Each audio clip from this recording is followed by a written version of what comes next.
Welcome to another podcast with two fun guys talking food plots, where we share ideas and methods to growing more attractive food plots with less work. My name is Randy VanderVeen of Strategic Habitat, and my co-host is Brad Harper of Harper Growing Solutions, featuring his Plot Doctor liquid lime and fertilizers.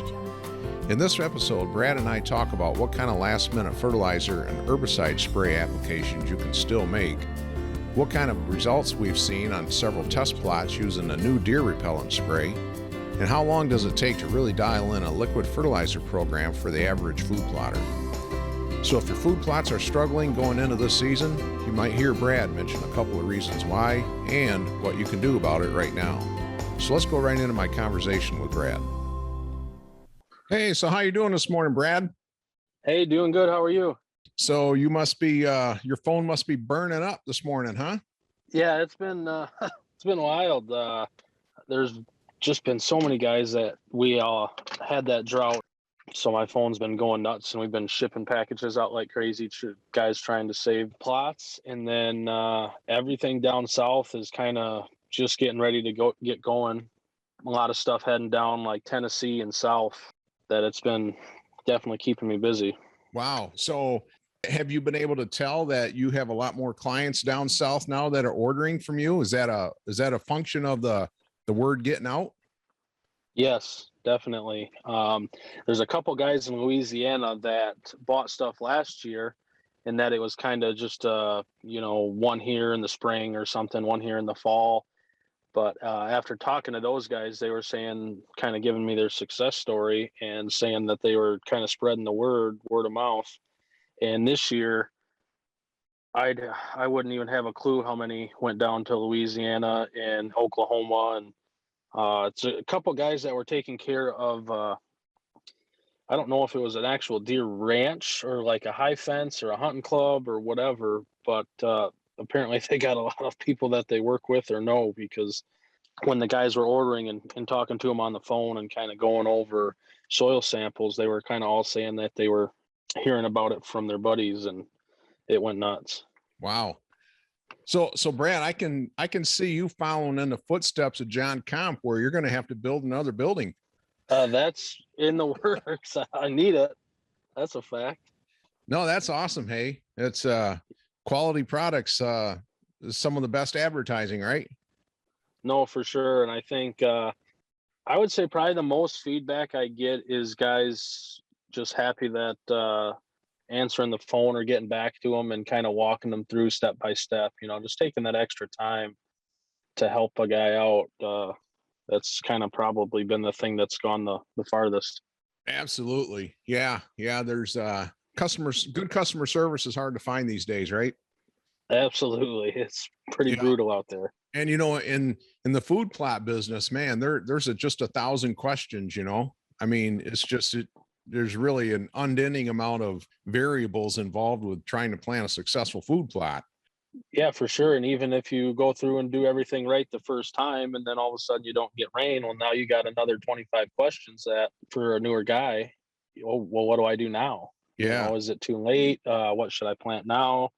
What should I do with my lime and fertilizer? Do I have to do it again or not? There's just so many different things that you could do a whole bunch of stuff right and Mother Nature not cooperate. And next thing you know, you're kind of back at square one, wondering what to do or how to move forward from that point. And even guys that are seasoned and have been doing this a while, there's always times where they kind of sit there scratching their head. What should I do? Maybe give me a call and kind of talk about our options, Yeah. So, obviously we had a pretty good drought here, and at least not only in Michigan, but there's some areas in Wisconsin, Iowa. Iowa's going through a really bad drought. But outside of the drought, what are some other reasons that you've seen guys having food plot failure? Is it just is it lack of prepping? Is it lack of soil samples? I mean, what are you seeing? I'm seeing probably two big reasons. Number one is prep work, whether they might not have got a good kill with their Roundup, or kind of possibly either doing no-till or trying different methods that just really didn't work or didn't come up like they thought it would, whether it be, having different amounts of thatch and trying to no-till or broadcast and kind of call the pack over it, or maybe trying to. I had a few different guys who really didn't want to till, but they didn't know if they wanted to try the no-till, so they kind of ran through with a cultivator, hoping to just kind of scratch the surface. And a lot of that, comes down to having a good weed kill as well. And I think those two are probably the biggest ones, just not really coming up like they wanted it to. So you end up with, let's just say, a plot that's half weeds and half crop, and they're just sitting there scratching their heads wondering, well, is it too late to try to do something? Should I kill the whole thing and start over? And I wouldn't doubt, the drought too had, it's definitely spotty, but that had something to do with it as well. Yeah, and that's one thing that I don't know if you have seen this, but there seems to be a misnomer out there that if you go in and, let's say you want to plant a food plot, and let's say it's a CRP field, or it's been pasture for quite a while with a lot of grass. It seems that guys would think that if you go in and mow it and then go ahead and disc it, till it, whatever, just turn that soil over, that, the weeds are going to die. You're not going to have a weed competition issue after planting your food plot. And, after a couple of weeks, boy, the weeds are taken off just as fast as a newly planted food plot seed. And now you're in a position where you can't spray any herbicide because you've already got your plot growing. So yeah, for sure. And then that's always a tough one. It's like, well, I already did everything and it's growing, but it's not really at all what I wanted. Where do I go from here? mm-hmm. And that definitely depends on your location, depending on what you planted. And I guess your equipment is going to make a big difference with that too, because there is times where it just might be that bad where it's like, hey, well, yeah, let's spray it and then till it, throw some rye, do something. But every situation is just so different. And that's why I'd rather have those guys, hey, call me, send me pictures. Let's kind of talk this out and go over some different options and see what your schedule looks like, just because there is so many different things that we can do to at least have some good food there, and or possibly just to try to prep so we got something there next spring to plan into. Yeah, exactly. So for the guys that do have a good food plot, not many weeds, but they're thinking that, what, my brassicas are a little bit yellow, purple, maybe not as deep of a green. A lot of guys are wondering how late can they spray foliar on there? Is that obviously that's going to also be based on, where you're at in the United States, but it kind of depends on the, the height of the plants, the maturity of the plants. What do you normally recommend to guys as far as how late they can spray a foliar? Yeah, and that kind of dives back to about seeing soil samples, taking a look at that, and talking about the weather.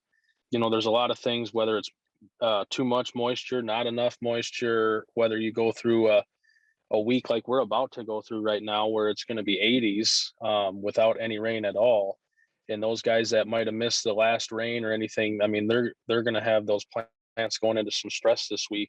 And that's where, there's a lot of things that we could do to help with that, but that's all something that needs to get talked about rather than just go spray something too. That there's a lot of other things that might be contributing to that rather than just a deficiency. Mm-hmm. But talking about how late we can do that, I mean, all these plants are basically going to be growing up until you get that first hard frost. So there's still a lot of time, especially now with the weather we're having, that you could definitely go out with a foliar and still have a good response from that application and still make a good difference.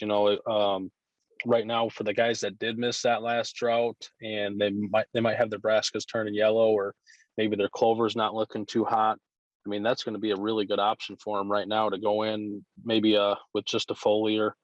And that's where we can talk about their soil sample, take a look at that, maybe add some calcium, but for sure the foliar to at least get something through the leaves and get it into the plant right now, not only to help with any stress that it's going under, but at least we can take care of some of those deficiencies as well. Yeah. So you mentioned spraying foliar nitrogen on clover. Even though clover produces its own nitrogen, is that something that you recommend sometimes? I meant the plot doctor foliar. Yep. To That where, makes sense.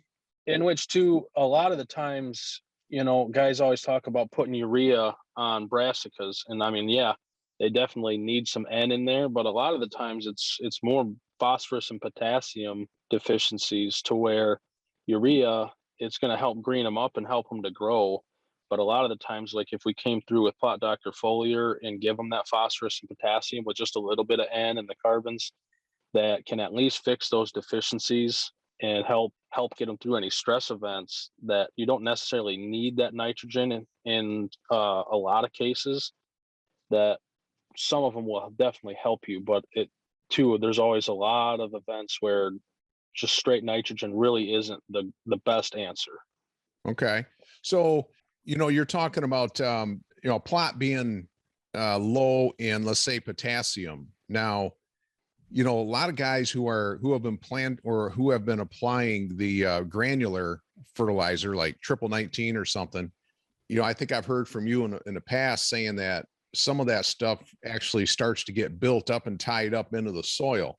So, according to a soil sample, it looks like there's a high amount of phosphorus, but a lot of it is not available to the plant. So how can you tell if that phosphorus is tied up in the soil by looking at a soil sample? The most common soil sample that we're using on the food plot side of things is a chemical extraction. And a chemical extraction soil sample will basically just tell you what's in the soil. That doesn't tell you if it's plant available or not. And the same thing with potassium is kind of relevant to that. Phosphorus is a little more common, that you have a lot more tie-ups than that. But by looking at that, that just gives you an idea of the total amount that's in the soil. So whether it's tied up or not, it shows up on that test.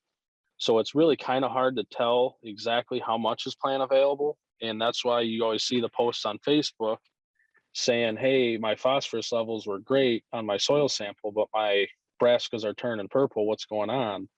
And that's exactly what's happening there. It's just we didn't test what was plant available, and most of that phosphorus was tied up, and whatever was available got used up within, however long before they seen that deficiency show up, and they're just running a little short on gas at that point. So some of these soil samples that you prefer, kind of like A&L out of Fort Wayne, what part of that soil sample report shows you what's available to the plant?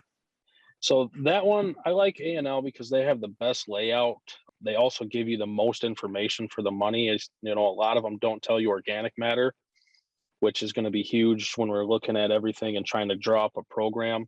But even A&L for the most common samples that we're doing, that doesn't tell you what's plant available either. So basically you have to take all that information and kind of analyze it all to determine where the rates need to be. But we know that no matter what, on a chemical extraction, a lot of that phosphorus is going to be tied up. Now, when we look at the soil samples that we use on the farm side, normally phosphorus will be really high on the chemical extraction side, and it's normally very low on the actual plant available side. And that's called a soluble paste extraction, in order to get what's actually plant available for that. They take the soil, soak it in water, they vacuum the water off, and then they test that, because plants drink, they don't eat.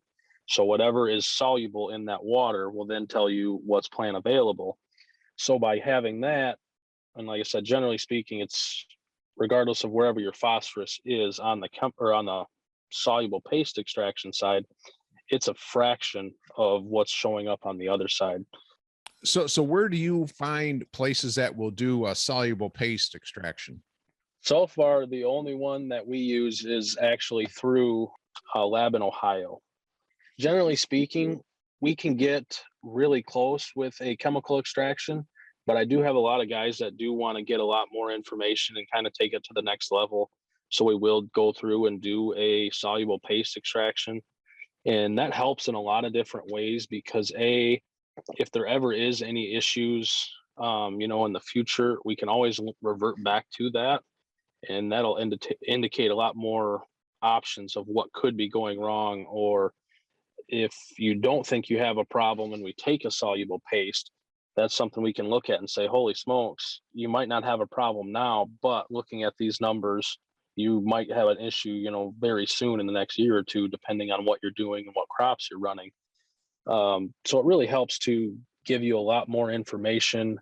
And especially if you ever run into issues, that we can really dial that in to not just be kind of guessing and throwing stuff at the wall, hoping it sticks when we go to fix it.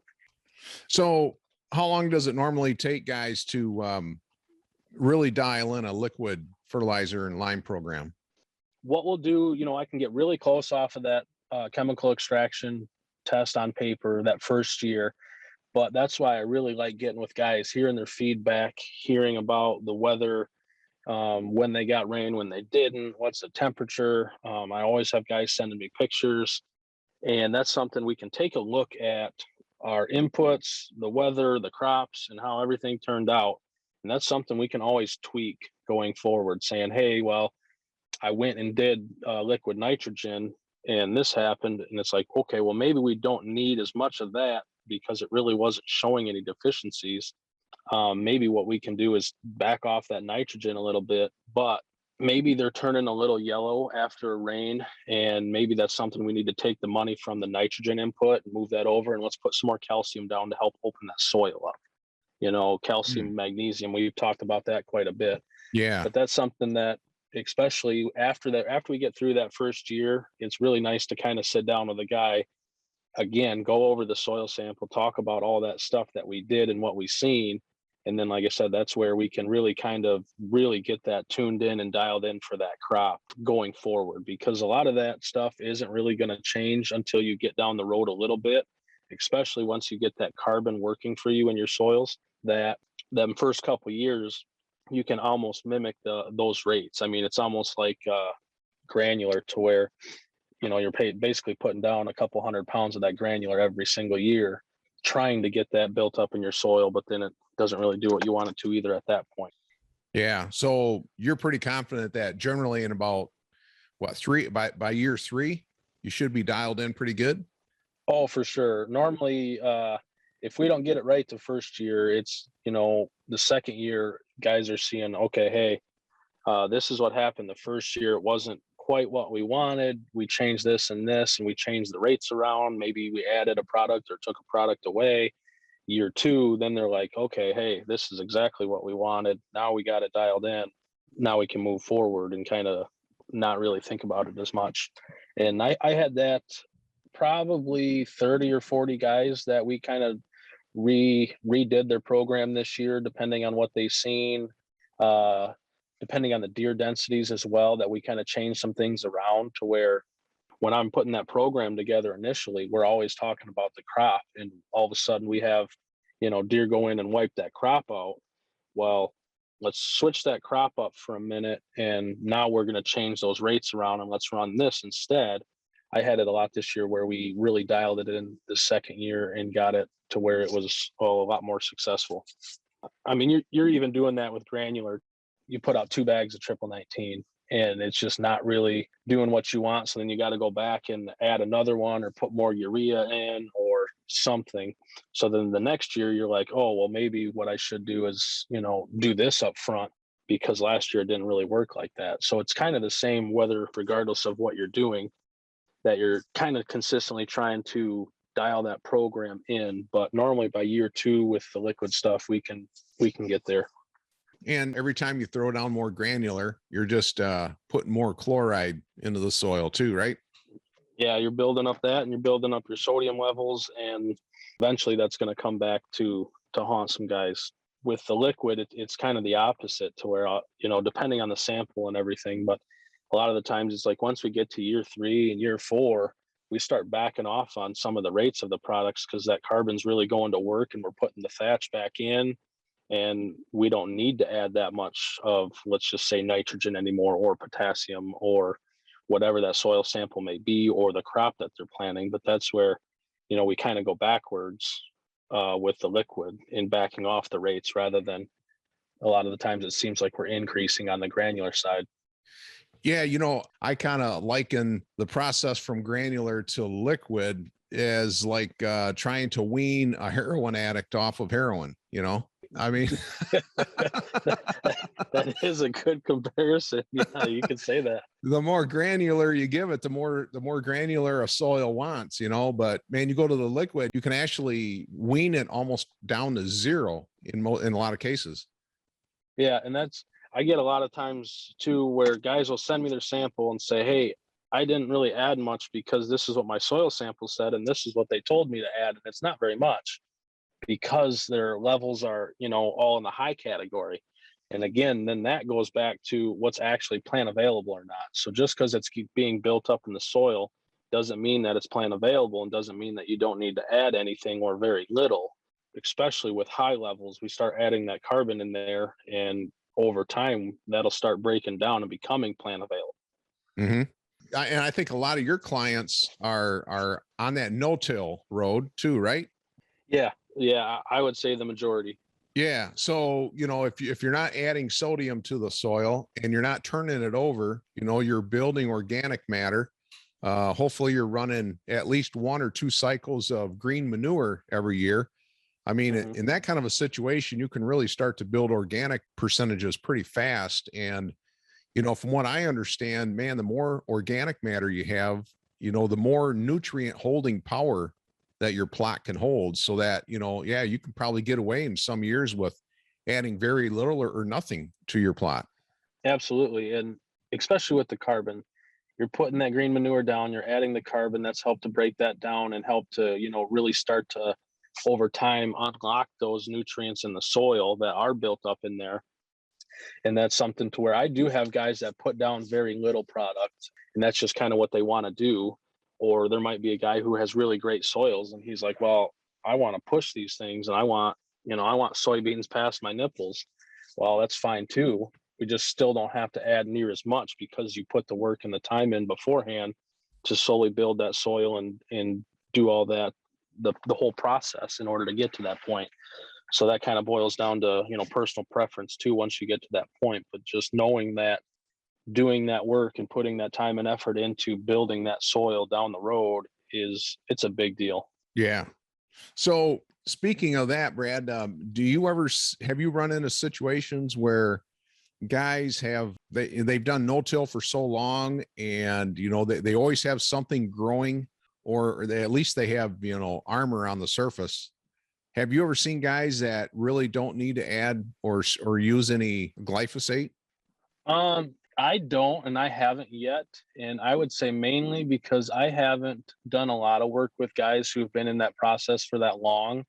And that's a good question, because depending on your cycles and everything else, sometimes I don't know if you would need to, but I think that there's always going to be like that want to, but depends too on your process. I mean, are you just crimping and then going in and planting to where you're able to possibly get away from that? Or is it do you have a bunch of different varieties of crops in there as your cover crop, and it's still something that, maybe crimping it isn't going to do the job, so they do want to go and kill what's there? There's a lot of options, but I would say overall, I really don't work with many guys that have been in it for that long. Okay. Are you shipping out a lot of trees at the moment? I mean, we're getting into the plant. Well, we are in the tree planting season. They say any month that ends with an R. How's that going? You shipping a lot of them out? Yeah, we're doing quite a few of them, and I keep getting guys, kind of calling and asking, especially guys that normally do spring that really haven't done fall before, and they're calling and asking. And actually, just recently, I kind of pushed those guys back a little bit if they didn't care, just because planting a tree right now with a week of 80s and no rain, that's not really going to be ideal either. Normally, obviously, we're not this warm this time of year, but overall, I would say, geez, there's been a lot of guys that came through, and they're kind of going and throwing their last batch of rye out, checking cameras or making sure everything's trimmed this time of year, and they're just going out and getting the kind of their last trees planted. Or maybe they had a screen failure and they're going and planting miscanthus to at least have a little bit of something now, and then obviously in the future you have that. But yeah, it's definitely that time, depending on this weather here and what that's going to do.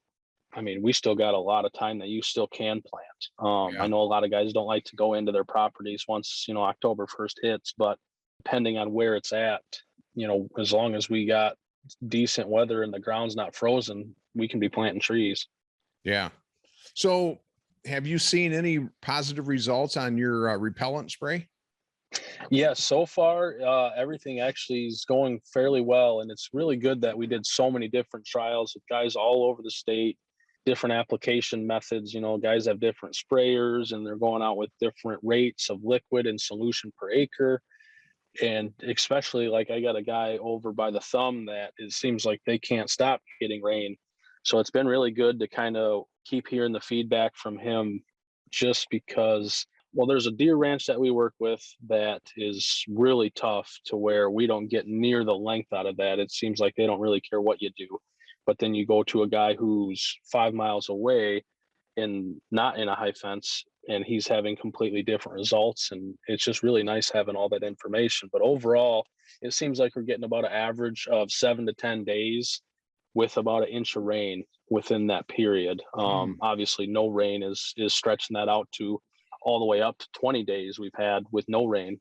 But I was pretty happy with the 10 days, because if you think about like a brassica crop, if we can have no browse pressure for 10 days, that's basically the time that we need to go from bare dirt, not having anything there, to them brassicas being a foot tall. Yeah. Well, I sprayed one of my client properties with your repellent, and basically created a big long rectangle. And for I'd say the next 2 weeks, I did not see, and he's got cutty links out there, right? So, we get emails every day of pictures. And during that 2 week time period, well, at least 12 days, I would say, I don't remember seeing any deer inside that sprayed rectangle. Awesome. They were on the outside of it, but never on the inside. Yep. It was an imaginary line. I mean, there's no fence, no rope, no tape, or no nothing, but it was just sprayed. And yeah, it seemed to work good. I think just a couple days ago, I seen the first deer inside that rectangle, but it's been over 2 weeks. And, we had a couple of really, really hard rains this week, one on Monday and I think one on Wednesday. So that might've been part of the reason for that.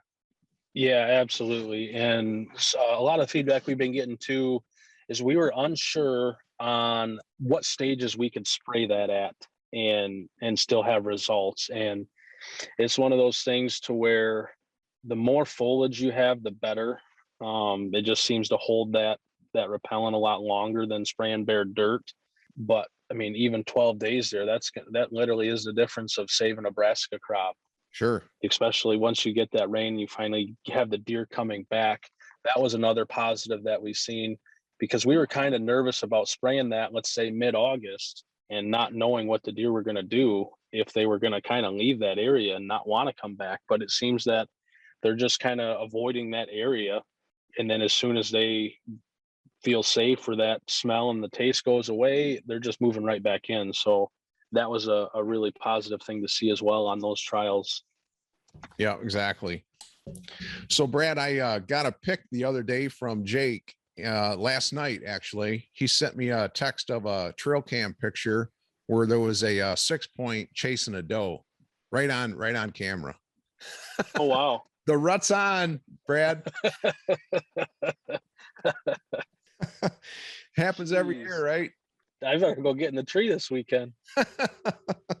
Oh man, no, but one thing that I'm just hearing a lot of guys are really worried about the fact that they haven't seen any mature bucks on their trail cams yet. Mm-hmm. And that's just something that I think I set up a couple of properties now with at least 9 or 10 cutty link cameras, and neither landowner has gotten a pic of a mature buck yet. And these are all these are not out on wide open food plots either. These are on trails going around food plots and leading into thick bedding areas and on the edge of swamps, leading out to a food plot, right where, big bucks would feel a lot more comfortable than being out on a big wide open food plot.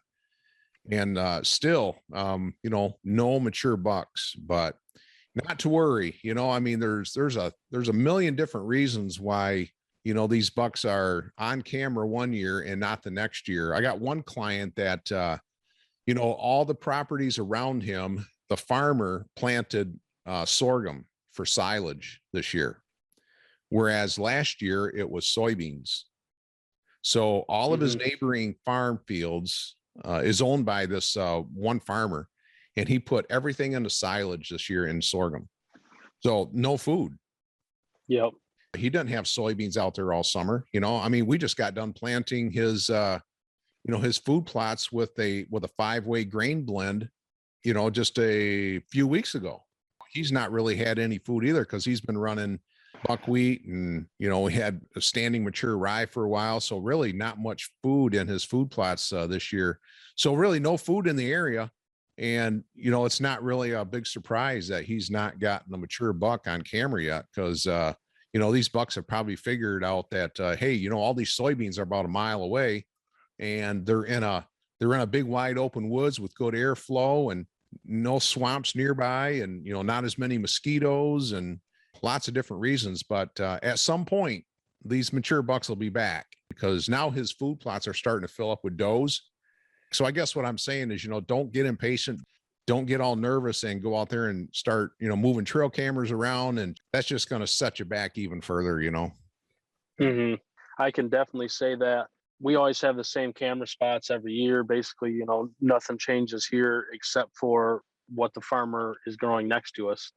And it makes a big difference. I mean, you see when he's got corn there one year, it's kind of like that, to where they just like hanging out in that corn and our pictures are way down. And then all of a sudden, we're sitting there through October thinking there ain't no deer nowhere.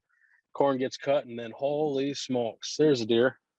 I think a lot of guys go through that depending on what neighbors are doing and what the crops planted around them are. Yeah, exactly. I think most of our listeners are probably in high hunting pressured areas like Michigan, Pennsylvania, New York, Ohio. It's just a really bad recipe to go out and put cameras out right at, especially at waist level. And that's another thing, it was funny, Brad, I was on a property probably back in June, and the landowner while I was there, we were riding around on his UTV. He got out, he had an extra Browning trail camera he needed to put out. He put it waist high right on a major trail in some thick stuff. I remarked to him, I says, you're making my blood pressure go up by putting that thing at waist high, and he just kind of laughed, And then it was about 3 weeks later, he got a picture of a monster buck in velvet. And actually I used that picture as a thumbnail on a recent video I put out about 3 weeks ago about, proof that deer don't like cameras in their face. And by the way, I'll put a link to that video underneath this podcast here. Funny thing was, though, after he saw that video, he did put out a video trail camera in addition to that one that he had put out with me there. And it wasn't much longer after that, he had sent me a text with a picture of a screenshot of the video camera that he put out there with the flash of the Browning. I mean, it lit that deer up as they walked by. And he was just so surprised. He didn't like the negative reaction that they had, because he finally had something in video mode to see what happened after the flash. And he texted me right away and says, I think I'm going to start raising my cameras. Well, you hear it a lot that with guys having either like the older flash cameras, or even a lot of those infrareds where they still glow red for a minute, and they might be hunting by their camera and they notice that most of these bigger bucks are literally making their own trail going around that or going behind it. I hear that all the time from guys, and it's definitely that video you did was awesome, and I think that really showcases it well of why you should do that, and that makes a lot of sense. And the funny thing is, in that video, the report from that landowner said that wounded buck who had been shot went around the backside of 4 different cameras on that blood trail. Yeah, my jaw dropped open. I even knew that it was an issue, but when I heard him say that, and then he had a dog, I mean, unbelievable. Anyway, sure. It's getting close, Brad. What do we got? We got like 13, 14 more days until the opener. We're getting there. Yep, you bet. So I know we're past the food plot planting season for most guys up here in the north, and I know you're still shipping stuff down there to the south, but maybe here, getting close to opening day, we'll hit another one of these podcasts yet, and we'll kind of maybe review some more test things we got going on, see what else is new out there. Yeah, no, that would be great, just because I'm running a few different trials now. Then too, once we do that, that'll be close enough to a frost to where I can kind of give the results and get you some pictures of my screen trials, the trials I did with those, with the deer repellent, and the different rates of plot doctor and kind of different crops, and just at least have a pretty good idea of how that all worked out there in a couple weeks. So that'll be really interesting to kind of see how those all come together. And I think going back to what you were just talking about that, you just put that video out not long ago about trying to hold out on those good stands until the rut. And I know I'm just as bad as a lot of guys to where it's really hard to do that, but kind of the same thing if you're not getting bucks on camera now. It's just trying to have that patience to hold out and wait till the time is right. Yeah, I mean, especially if you're running cellulars and you've got some of these cellulars in your on the edge of food plots or maybe in some of your closer hunting areas, man, if you're not getting a mature buck on camera, what's the odds of going out there and sitting out there for 3 hours thinking you're going to see a mature buck, right? Mm-hmm. I mean, it's almost zero. So, the harder you hunt, the more you're checking trail cameras and swapping cards, the more pressure you're putting on the property, and the more you're going to lower your odds. Deer hunting is only 3 months long here in Michigan. It's not long enough. So it's like, we feel like we're under the gun. We got to get it done. And, yeah, a lot of guys will say, well, shoot, you can't shoot a deer from the couch, but I would say your chances of shooting one when the time is right around Halloween goes way up if you spend more time on the couch in early October. Absolutely. Or go fishing. Good week for it now. 80 degrees outside. Yeah. All right, Brad. Well, hey, good chatting with you again. And we'll check in here in a couple of weeks. Okay. That sounds good. Well, thank you, sir. I appreciate it. You bet. We'll see ya. We'll see ya.